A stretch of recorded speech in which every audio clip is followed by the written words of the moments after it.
Hello दोस्तों, मेरा नाम है वंदना और आप देख रहे हैं लर्निंग विथ वंदना।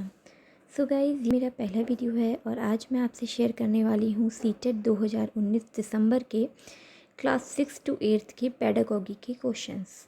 तो चलिए शुरू करते हैं बिना किसी देरी के। सो गाइस, पहला क्वेश्चन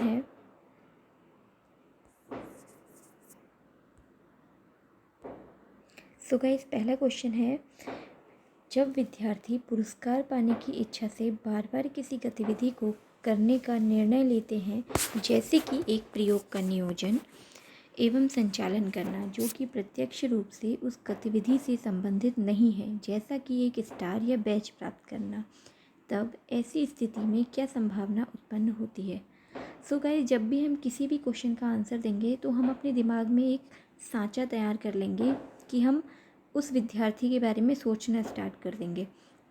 तो यहाँ बोला गया है कि विद्यार्थी पुरस्कार पाने की इच्छा से, अर्थात यदि कोई बच्चा किसी भी प्रोग्राम में पार्टिसिपेट कर रहा है तो उसके दिमाग में जीत या हार होगी, या फिर उसको सिर्फ बैज या फिर वो स्टार प्राप्त करना है या फिर वो फर्स्ट प्राइज़ प्राप्त करने से इच्छा है, उसको उस कार्य को सीखने की ज़रा सी भी इच्छा नहीं है।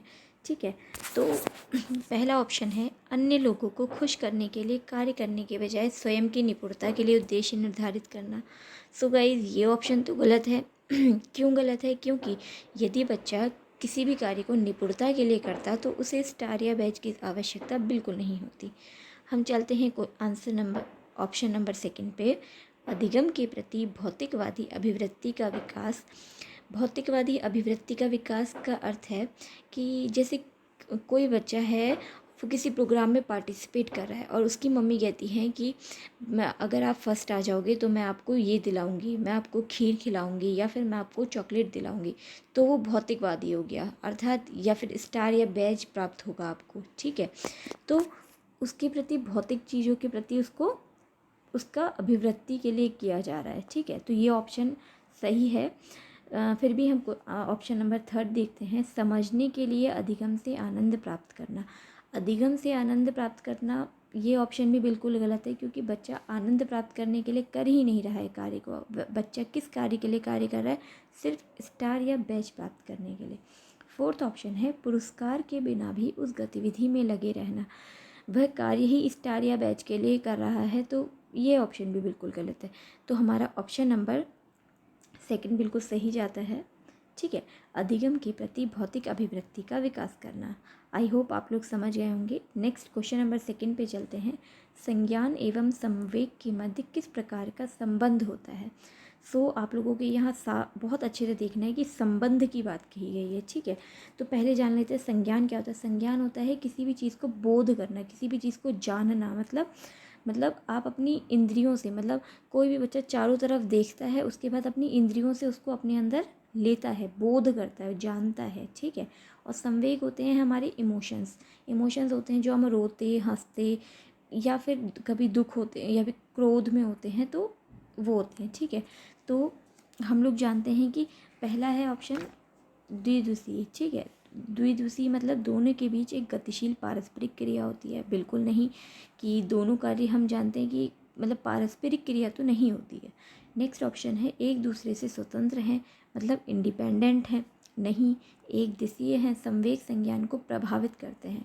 जी हाँ, ये बिल्कुल हो सकता है कि हमारे इमोशंस ही हमारे जो भी हम जानते हैं उसको बोध मतलब करने वाले को प्रभावित करते हैं।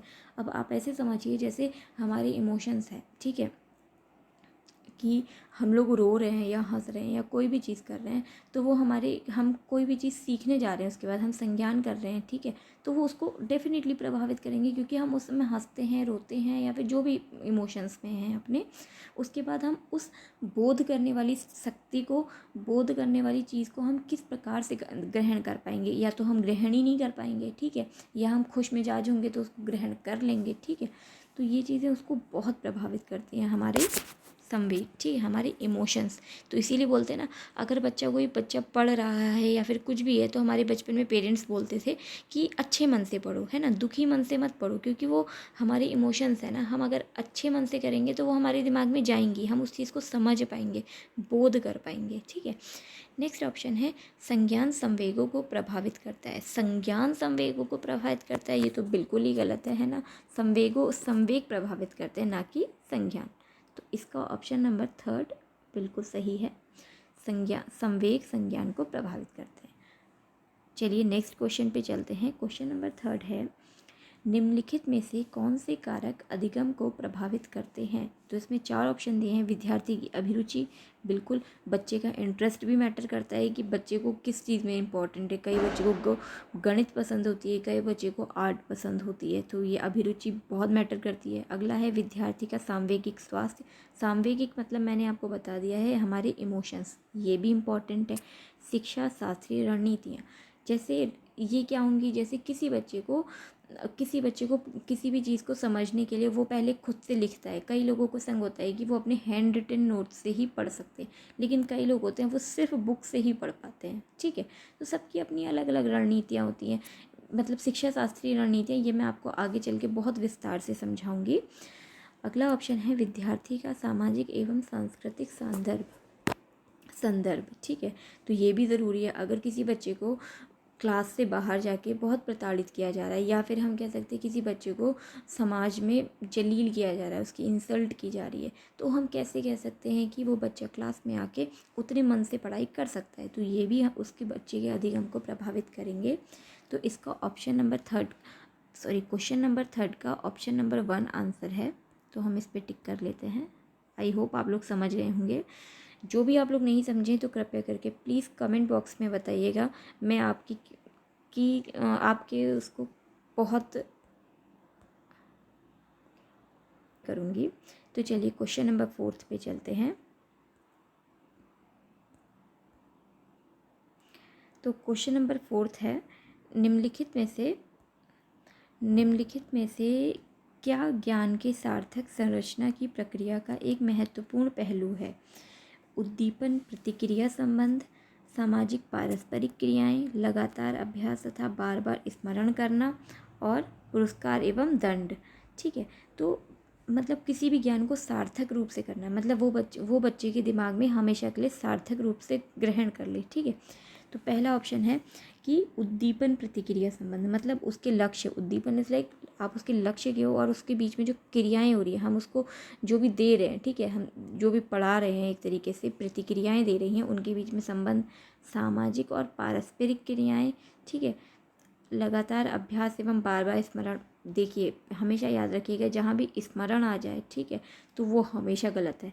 पुरस्कार एवं दंड हो जाएगा, आप हर बात पे किसी बच्चे को पुरस्कार देंगे तो उस पुरस्कार की वैल्यू भी ख़त्म हो जाएगी, या किसी बच्चे को हर बात पे आप मारते रहेंगे तो वो ढीठ बन जाएगा, लेकिन उस चीज़ को समझना नहीं रह जाएगा। तो ये 2 ऑप्शन तो डेफिनेटली गलत है। अब हम देखते हैं पहले दूसरे में से। तो हमेशा समाज के और सामाजिक पारस्परिक क्रियाएं होती हैं, वो हमारे ज्ञान को सार्थक रूप से समझना के लिए बहुत महत्वपूर्ण पहलू होती हैं, ठीक है। हम किसी भी बच्चे को समाज में रह के उसके ऑप्शन का किसी भी आंसर को समझाने के लिए हम समाज से उसका आंसर समझाएंगे तो वो बच्चा बहुत इजीली उस आंसर को समझ पाएगा। तो इसका ऑप्शन नंबर 2 जो है वो बिल्कुल ठीक है, सामाजिक पारस्परिक क्रियाएं। आई होप आप लोग समझ गए होंगे। नेक्स्ट क्वेश्चन नंबर 5 पे चलते हैं। क्वेश्चन नंबर 5 है, बाल्यावस्था की अवधारणा से क्या अभिप्राय है। यह है कि बच्चे शून्य से शुरुआत करते हैं और उनके गुण पूरी तरह से परिवेश के द्वारा निर्धारित किए जाते हैं, ठीक है। यह है कि विभिन्न सांस्कृतिक संदर्भों में सार्वभौमिक रूप से समान है। 3 है, समकालीन सामाजिक संरचनावादी मनोवैज्ञानिकों के अनुसार यह एक सामाजिक संरचना है, या फिर बच्चे दुष्ट रूप में पैदा होते हैं और उन्हें सभ्य बनाना होता है। पहली चीज़, लास्ट ऑप्शन बिल्कुल गलत है, क्योंकि हम बच्चे को कभी दुष्ट कह ही नहीं सकते हैं, ठीक है। सब बच्चों में अपनी एक विशिष्टता होती है ना।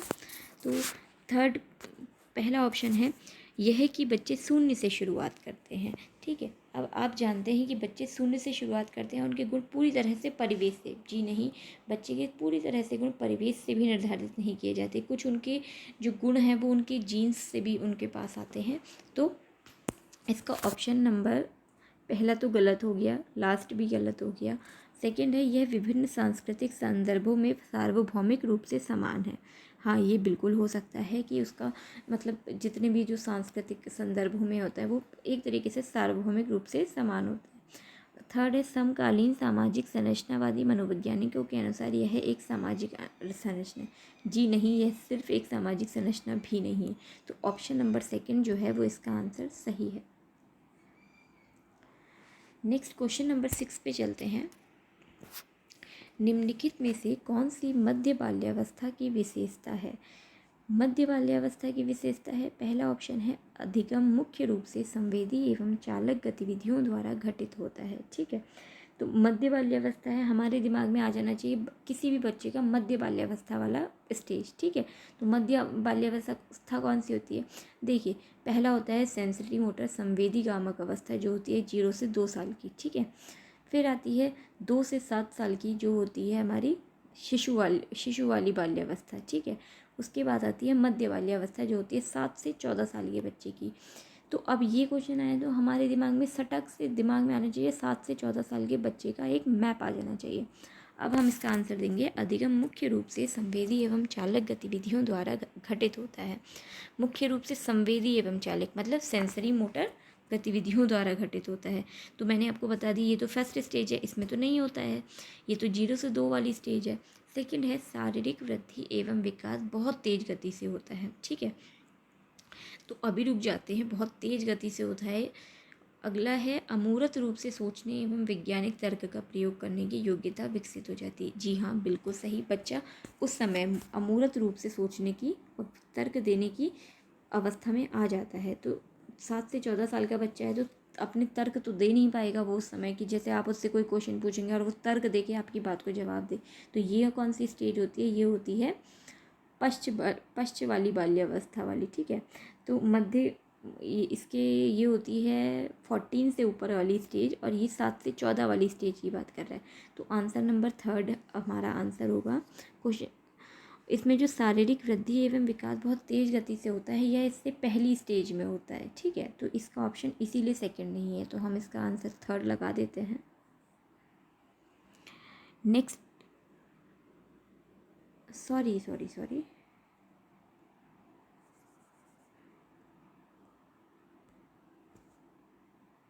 ये है, अधिगम में से कौन सी मध्य बाल्यावस्था की विशेषता है? अधिगम मुख्य रूप से संवेदी एवं चालक गतिविधियों द्वारा घटित होता है। तो गाइस, ये तो पहली स्टेज होती है जो सेंसरी मोटर की होती है, जिसमें 0 से 2 साल के बच्चा स्टेज में होता है। और हम जान लें मध्य बाल्यावस्था की स्टेज होती है 7 से 14 साल की। ठीक है, तो हमारे दिमाग में आना चाहिए 7 से 14 साल के बच्चे का एक मैप आ जाना चाहिए। ठीक है, सेकेंड ऑप्शन है, शारीरिक वृद्धि एवं विकास बहुत तेज गति से होता है। जी नहीं, यह भी पहली स्टेज में होता है, ना कि मध्य बाल्यावस्था में।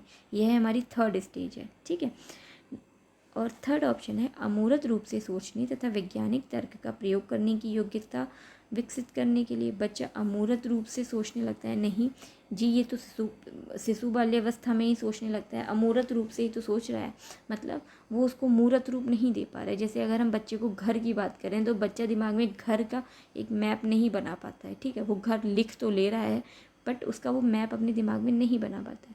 परंतु जब बात की जाती है बच्चे तार्किक एवं मूर्त रूप से सोचना, हाँ, 7 से 14 साल की उम्र में अगर आप बच्चे को कहेंगे ये घर है, ठीक है, और ये स्कूल है, तो बच्चा दोनों का अलग अलग मैप अपने दिमाग में बना लेता है। तो यह है हमारा मध्य बाल्यावस्था की विशेषता है, आंसर नंबर फोर्थ।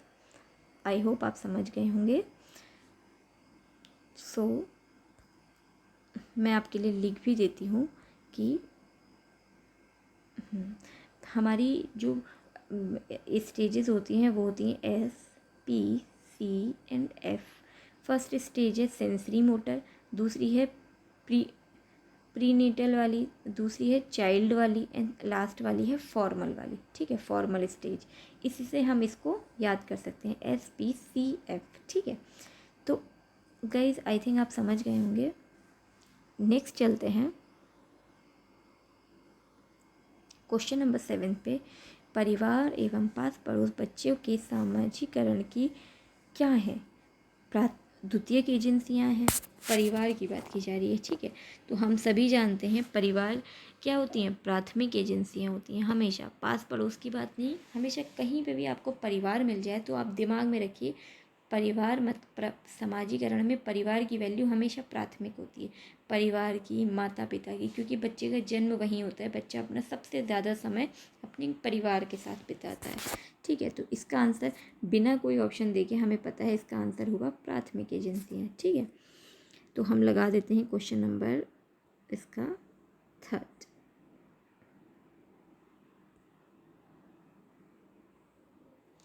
अगला क्वेश्चन नंबर 8 पे चलते हैं। वाइगोत्स्की के अनुसार जब एक वयस्क बच्चे के निष्पादन के वर्तमान स्तर को सहयोग द्वारा विस्तारित करते हैं तो उसे क्या कहते हैं, ठीक है। तो एक चीज़ है, आप हमेशा याद रखिएगा, वाइगोत्स्की की बात हो रही है, ठीक है। तो वाइगोत्स्की ने जब एक वयस्क बच्चे की मतलब बड़े बच्चे की निष्पादन के वर्तमान स्तर के सहयोग द्वारा विस्तारित करता है तो इसे क्या कहते हैं? इसको क्या कहते हैं? मतलब अंतः व्यक्तिनिष्ठता कहते हैं, खोजपूर्ण अधिगम कहते हैं, समीपस्थ विकास का क्षेत्र, या फिर पाड़। तो हम इसमें क्या कहते हैं? अर्थात जब कोई वयस्क बच्चा निष्पादन मतलब उस पर आता है, निष्पादन करने के लिए आ जाता है, तो वर्तमान स्तर को जब उसको सहयोग दिया जाता है तो क्या करते हैं? अब बड़ा बच्चा है, ठीक है, तो अंतः व्यक्तिनिष्ठता, ठीक है। अंतः व्यक्तिनिष्ठता हो गया कि वो अंदर से, अंतः मतलब अंदर से, खुद से वो करने लगता है। खोजपूर्ण मतलब ढूंढ के करता है उसको, ठीक है। तो इसका आंसर आएगा समीपस्थ विकास का क्षेत्र, मतलब उसे समीप से। मैं आपको इस चीज़ों को एक एक करके मैं आपको अगली वीडियोस में पूरी तरीके से समझाऊंगी। इसका आंसर है वैसे खोजपूर्ण अधिगम, ठीक है, क्योंकि बच्चा जो है वो बड़ा है और वो उस चीज़ का निष्पादन करेगा तो वो सहयोग द्वारा, किसी के सहयोग द्वारा अपनी खोज को पूरा करके उस अधिगम को ग्रहण कर रहा है, तो वो आ गया खोजपूर्ण अधिगम। इसका आ गया आंसर 2nd। 8th का क्वेश्चन आंसर नंबर 2nd है, ठीक है। देखिए अगर मैं अभी देखिए इसका देन समीपस्थ विकास का क्षेत्र तब आता है जब हम किसी को थोड़ी सी हेल्प करते हैं साइड से। अगर कोई बच्चा कर रहा है, पढ़ाई कर रहा है, अगर उसे जरा सी हेल्प की ज़रूरत होती है, हम उसे थोड़ी सी हिंट दे देते हैं तो वो क्या करने लगता है, उसको उस क्वेश्चन को कर लेता है, तो वो होता है समीपस्थ विकास का क्षेत्र, ठीक है। अगला है नूर विद्यालय में अपना लंच बॉक्स भूल गई तथा यह कहते हुए तान्या से उसका लंच साझा करने के लिए कहा, तुम्हें आज अपना लंच मेरे साथ साझा करना चाहिए क्योंकि कल मैंने तुम्हारे साथ अपना लंच साझा किया था। लॉरेंस कोहलबर्ग के नैतिक विकास के सिद्धांत के अनुसार नूर का कथन अभिविन्यास प्रारूप को किस अवस्था को दर्शाता है, ठीक है। मतलब कोई भी बच्ची है, वो आज अपना खाना लाना भूल गई है, लेकिन वो अपनी दोस्त से कहती है तू मुझे आज खाना खिला क्योंकि कल मैंने तुझे अपना खाना खिलाया था। ये बहुत इंपॉर्टेंट क्वेश्चन हैं, आई थिंक बहुत सारे प्रीवियस ईयर में ये आ चुका है और आई होप अब की बार भी ये आ सकता है, बस हो सकता है नाम चेंज हो सकता है, वरना क्वेश्चन ऐसा ही आता है कि कोई बच्ची या बच्चा स्कूल में अपना लंच लाना भूल गया है या पेंसिल लाना भूल गया है और वो यह कह के उससे मांगता है कि तुम्हें मुझे ये इस आज देना ही पड़ेगा। वो सिर्फ मांग नहीं रहा है, वो आज्ञा दे रहा है कि भाई तुम्हें मुझे देना ही पड़ेगा। क्यों? क्योंकि कल मैंने तुम्हें दिया था इसलिए तुम्हें मुझे देना पड़ेगा, ठीक है। तो पहला ऑप्शन है आदान प्रदान परंपरागत, ठीक है। सेकेंड ऑप्शन है कानून एवं व्यवस्था पश्च परंपरागत। थर्ड है आज्ञा पालन पूर्व परंपरागत। फोर्थ है अच्छा होना परंपरागत, ठीक है। तो यहाँ देखिए पहला है आदान प्रदान। आदान प्रदान मतलब आदान प्रदान ही हो गया। उसने कहा कि मैंने कल तुम्हें दिया था, मतलब कल उसने प्रदान किया था, आज तुम मुझे दो, ठीक है। मतलब आदान मतलब मैंने तुम्हें दिया, प्रदान मतलब मैं तुम्हें दे रही हूँ, ठीक है। तो आदान प्रदान मतलब हम लेना देना दोनों का बराबर हो जाएगा। जैसे बचपन में होता है ना कि मैंने तुझे पेंसिल दी है, तू भी मुझे पेंसिल दे, तभी इक्वली हो जाएगा, है ना, बराबर बराबर हो जाएगा। तो ये एज होती है आदान प्रदान की। तो अगला देखते हैं कानून एवं व्यवस्था। तो जब बच्चा कहता है खूब कानून और व्यवस्था की बात करता है, नहीं सही यही है, गलत यही है, तो वो कहलाती है कानून एवं व्यवस्था की बात, ठीक है। आज्ञा पालन होती है जब उससे वो आज्ञा पालन कर रहा होता है, मतलब कोई टीचर्स कह रहे होते वो बच्चा कार्य कर रहा होता तो वो कहलाता आज्ञा पालन। अच्छा होना होता तो हम जानते हैं अच्छा होना होता है वो किसी आदान प्रदान, मतलब किसी भी जोर ज़बरदस्ती या फिर कोई भी उसके संग शर्तें लागू नहीं होती। तो इसका आंसर नंबर फर्स्ट है।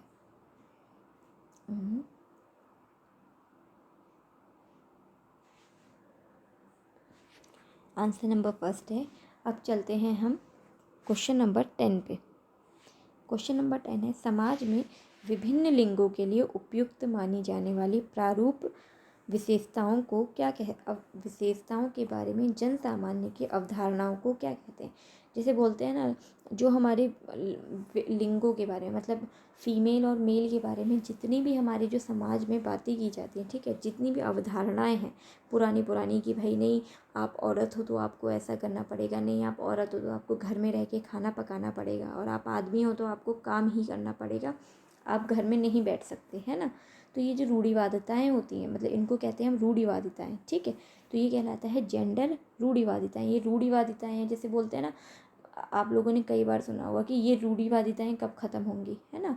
कि ये जो पुराने सदियों से जो रूढ़िवादिताएं हैं, सिर्फ जेंडर के लिए नहीं, कई चीज़ों की रूढ़िवादिताएं अभी भी चली आ रही हैं, ठीक है। तो इसको कहते हैं कि जेंडर रूढ़िवादिताएं। जेंडर विभेदीकरण होता है कि आप उसमें डिफरेंस कर रहे होते हैं, ठीक है। यहाँ डिफरेंस की बात नहीं हो रही, यहाँ आ रही जो पुराने ज़माने से चली आ रही बातें हैं, ठीक है। तो वो कहलाता है विभेदीकरण। जेंडर भूमिकाएं हैं, सॉरी यहाँ पे आपको दिख नहीं रहा होगा, बट ये है जेंडर भूमिकाएं।